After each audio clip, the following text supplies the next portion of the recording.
I met my grandfather for the first time this morning. Wow.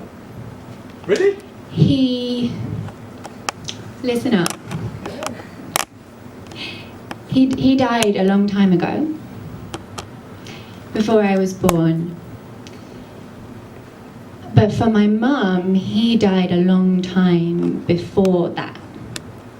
And so the man I grew up hearing about was a shell of a depressed man who sat in a darkened room and made my mum feel like she had to be very small, very quiet, and very, very good. And every time my mum told me that story about her father, I would think, that sounds really familiar. And not just because you've told it to me many times before, but because I could very well tell exactly the same story about you. And of course, I never said that to her for, I'm sure, the same reasons she never said that to her father.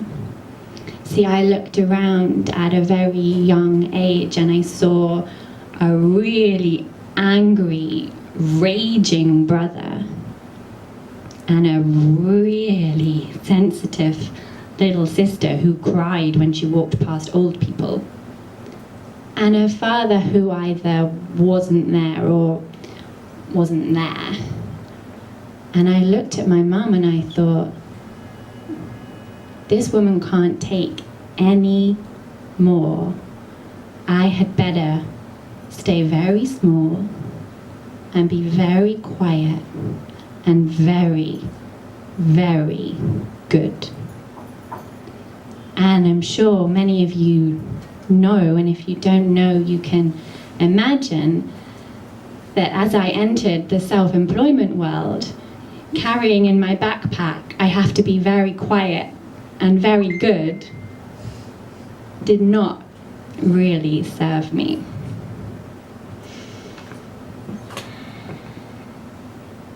It's really good to be back here. I used to come here a lot to this event and listen to the speakers, and one time I decided it was my time. And so about a year and a half ago, I spoke here for the first time and I loved it. And then I realized it was time to leave London, and I spent 9 months, which I think is a significant amount of time, in a small cottage in the wilds of Dartmoor, 40-minute walk from the nearest village without a car, because I failed my driving test 4 times. But they say 5th time lucky, right? So I think it's all good. And I lived in this cottage pretty much by myself. I spent a lot of time lying on the floor, gazing at the fire, writing, and shedding layers and layers that had built up to build up me, but that weren't really me. And as Eamon said, I started to be able to distinguish between the voices in my head that were mine and the voices that really weren't mine, and that I did not want there any longer.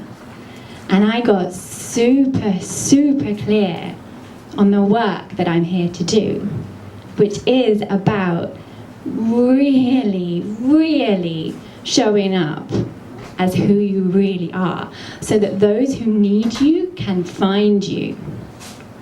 Because when you're hiding, when you're playing small, when you're worrying about what others might think, when you're thinking they can't take the fullness of who you are, the people who really need you just as you are missing out. And as I got clear on what I was here for, I made a video. And I like to go full in, so I didn't just make a video and put it out on Facebook, but I made it a sponsored post. So I was paying for this to be sent around the internet. and it was inviting people to an event called Permission Granted. And I did it on the winter solstice because I thought, what an amazing night to do it on, the darkest night of the year, just as we're starting to shift into the light, and how magical would that be? And I got super excited, and the likes started coming in, and then a comment. And my phone decided to take that moment to go super slow. So it was loading and it was going whirr. And I was like, come on, like, is it someone that wants to come? Super excited. And finally it loads. I'm sure you've got good intentions, but you come across as a bit weird.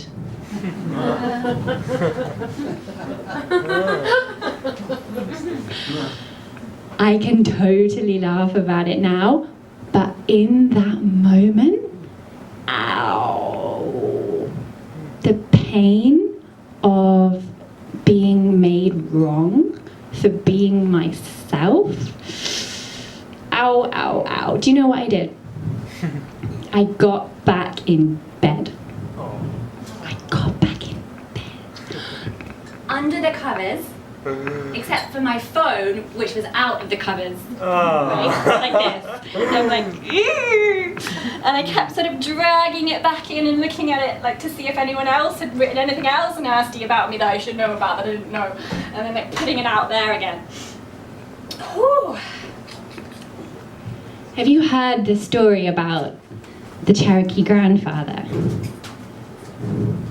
and the wolves? Has anyone heard that story? The Cherokee grandfather and the wolves, yeah? Okay, yeah. If you've heard it, I'm about to take a little bit of artistic license with it, because as Shay said, I am above all a creator and a storyteller, so I'm going to take some artistic license. Okay. So the Cherokee grandfather says to his grandson, I've got these two wolves in my head, and one of them feeds me fear. And this wolf says, who do you think you are? Up there on the stage, get off. What have you got to say that they could possibly care about? Oh, you think you have a message for the world? Shut up. And the other wolf feeds me love. This might be a bit sexist, but I'm going to play her as a woman. I just feel like she's got that kind of mama wolf. Fierce mama energy. Okay. So, but it could also totally be a man. Okay. So she says, everyone has something worth saying. Everyone. And when you don't say it,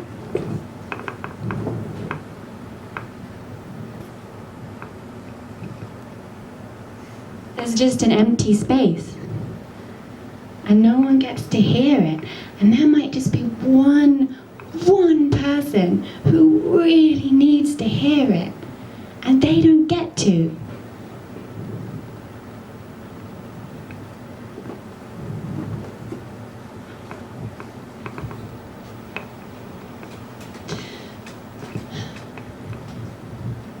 And as I lay there, I heard the two wolves. And the one wolf said, see, it's not safe. It's not safe to be who you are and have opinions. Get back down, go and get a job where you don't have to challenge people. Keep quiet. It's not safe. And the other voice said, this is exactly why you have to keep going. Because we have not been taught to stand up tall as who we really are and share that person with the world fearlessly. We have not been taught to share our truth. We've been taught to fit in and toe the line and be good and get it right. And who does that serve? Get up.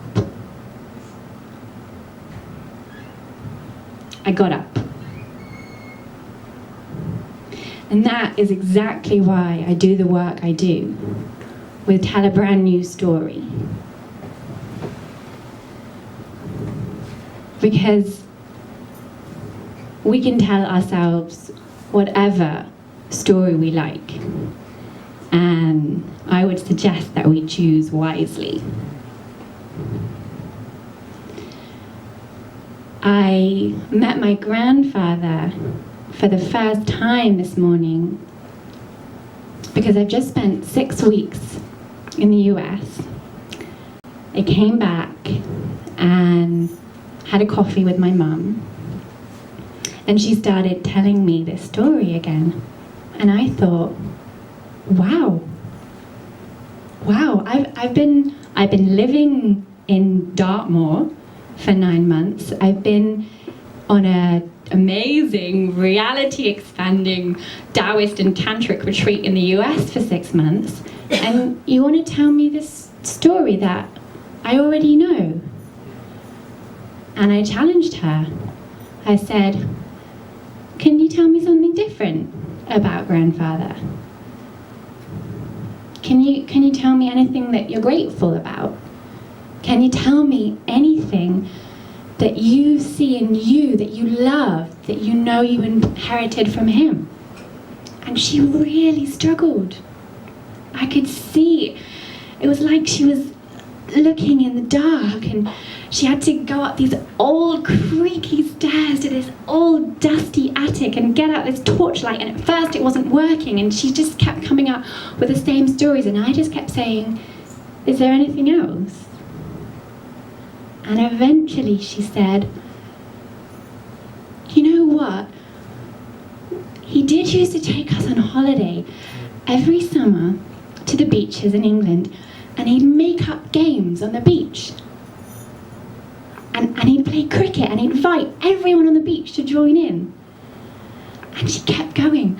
And when he got home from work, when he could work, when he wasn't too depressed, he'd come straight up the stairs after work and he'd sit down and he'd tell me and my sister stories, and he'd made them up. And I went, he was a storyteller.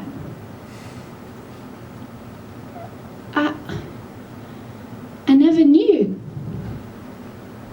I thought I was this odd one in my family, and everyone always said, we don't know where you got your creativity from, we don't know where you got your storytelling from, and your dad used to tell you stories that he made up every single night and you forgot.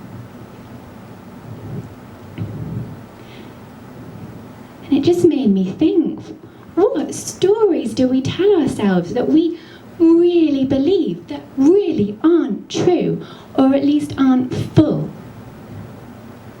Where are we arguing again and again and again for our limitations? And I just want you, I'd love to invite you to take a moment, and if you feel comfortable, close your eyes and just trust that the right story will come.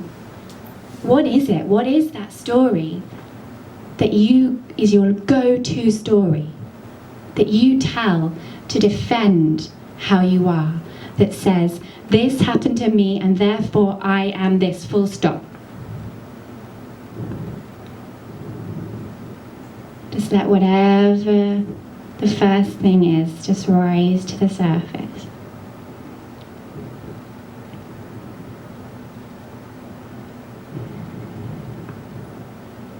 And then climb up those creaky stairs into the dusty attic and get out your flashlight.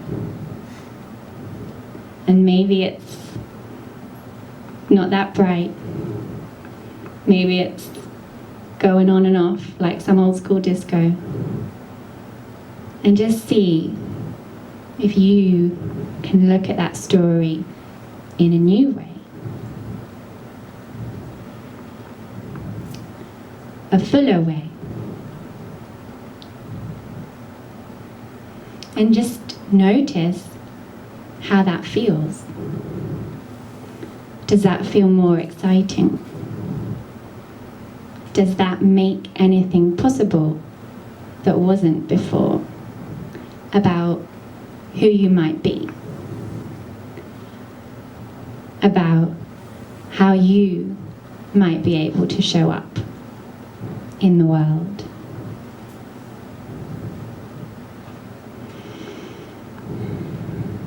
Thank you.